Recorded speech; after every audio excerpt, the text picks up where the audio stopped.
selamat pagi, apa kabar Anda pemirsa? Berjumpa lagi dalam Berita Mataram hari ini. Sejumlah informasi penting dan menarik lainnya telah kami siapkan untuk Anda, dan berikut diantaranya. Ratusan anak-anak korban banjir di Mataram mengikuti permainan dan hiburan untuk memulihkan trauma.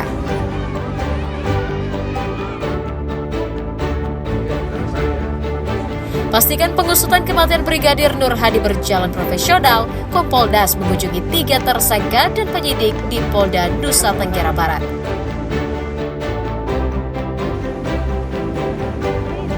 Kawasan Pantai An akan dibangun hotel. Pemda Lombok Tengah minta warga bongkar lapak secara mandiri. Bersama saya Listia Widya, dan berikut Berita Mataram selengkapnya.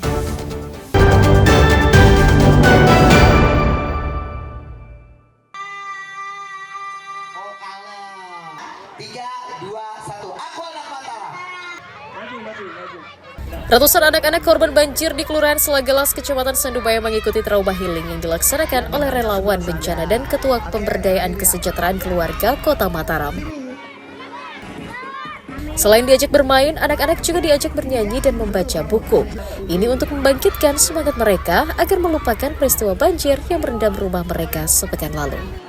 Juga sebagai hiburan dan pemulihan psikologis mereka yang merasa takut atau khawatir terhadap bencana banjir. Trauma healing sengaja digelar sebelum memasuki sekolah agar mereka dapat kembali bersekolah dan belajar tanpa dibayangi rasa takut banjir susulan. Ikut permainan apa saja? Squid game, cepet-cepetan ambil bola, sama senam. Ada hadiahnya apa saja tadi? Ada Lenderman. Apa dikasih? Hadiahnya buku sama jajan. Jadi trauma healing ini kami niatkan. Kenapa kayak kami laksanakan sekarang 2 hari ini, Jumat dan Sabtu, itu karena untuk mempersiapkan mereka besok ketika mereka akan sekolah di hari Senin. Jadi supaya mereka tuh ada rasa kepercayaan diri, ada rasa keberanian mereka bahwa walaupun mereka tidak punya seragam, tidak punya tas, tidak punya sepatu, nggak punya buku, tapi mereka akan berani datang ke sekolah, akan semangat datang ke sekolah dan tidak malu. BPBD Kota Mataram mendata banjir berdampak pada 34.000 lebih warga dengan 76 unit rumah rusak, 2 jembatan putus, 1 jalan putus, dan 2 orang meninggal dunia karena tersengat listrik. Dari Kota Mataram, Emi Kusuma melaporkan.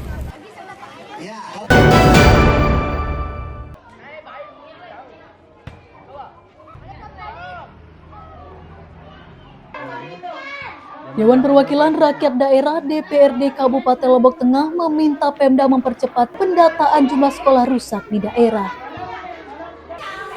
Hal itu untuk mempercepat pengajuan rancangan perbaikan yang dapat diusulkan melalui Rencana Anggaran Pendapatan Belanja Daerah RAPBD yang biasa dibahas pada pertengahan tahun.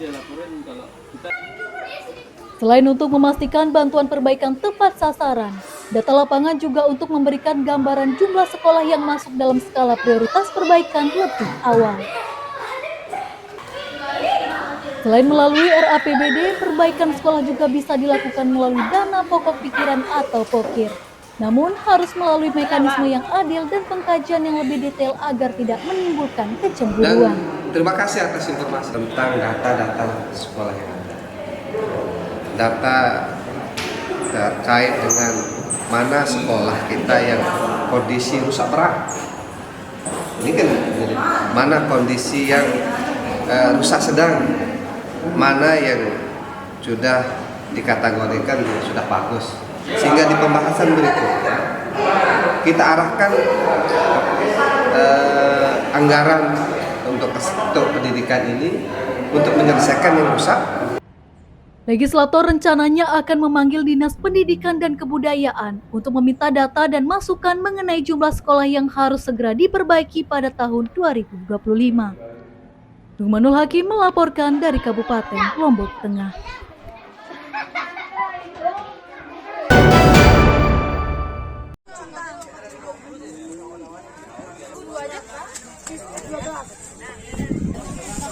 Belum normalnya harga bahan pokok membuat pemerintah daerah terus menggelar operasi pasar di sejumlah wilayah secara bergilir. Seperti di Desa Bajur, Kecamatan Labu Api, Pemda menggelar pasar murah khusus sembako dan bumbu dapur yang ramai-ramai diserbu warga.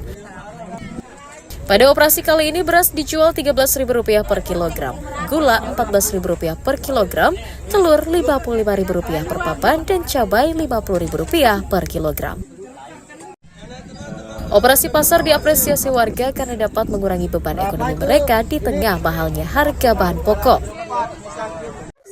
Beras juga ya? Iya. Berapa per kilo dikasih? Per kilo 14.000. Di pasar? Kalau di pasar, nah kurang tahu. Oh, iya. Mungkin saya dengar sih sekitar 360-an. Lebih mahal di pasar ya? Gitu. Dengan tanggapannya soal kegiatan?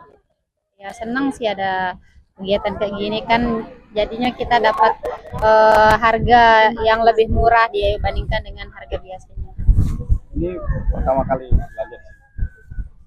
Sering, nah maksudnya Lalu siapa yang kasih?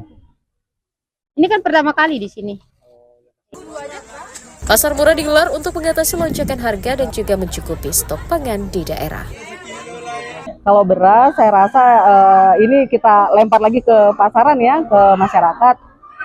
Memang harga untuk yang premium itu sekitar 14.000.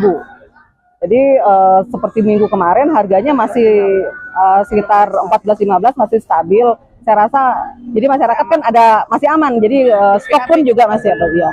Karena juga beras SPHP belum digelontorkan oleh Bulog. Jadi harapan kami supaya Bulog juga bisa segera menggelontorkan beras SPHP-nya di kegiatan-kegiatan pasar rakyat atau Kegiatan pasar murah akan terus digelar secara bertahap di seluruh kecamatan di setiap kabupaten untuk meningkatkan daya beli masyarakat dan mencegah inflasi. Hairul Amri melaporkan dari Kabupaten Lombok Barat.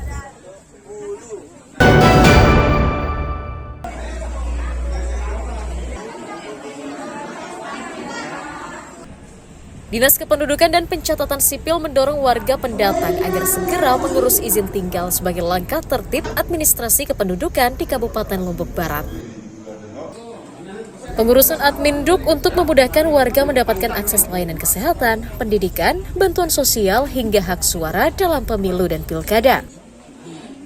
Menurut data terakhir dari ribuan penduduk pendatang yang bekerja dan berdomisili di sejumlah kecamatan, sebanyak 25 diantaranya atau sekitar 1.200 warga telah mengurus administrasi pindah domisili secara resmi.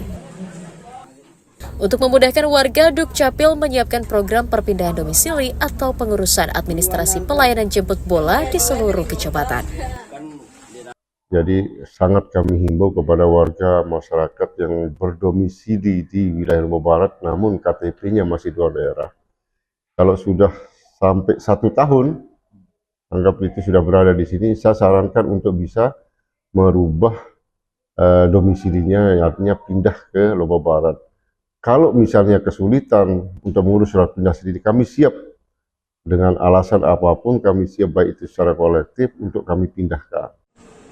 Untuk mempercepat pendataan warga, Dukcapil minta pemerintah desa hingga kecamatan proaktif mendata warga asal luar daerah yang berdomisili di wilayahnya. Hairul Amri melaporkan dari Kabupaten Lombok Barat.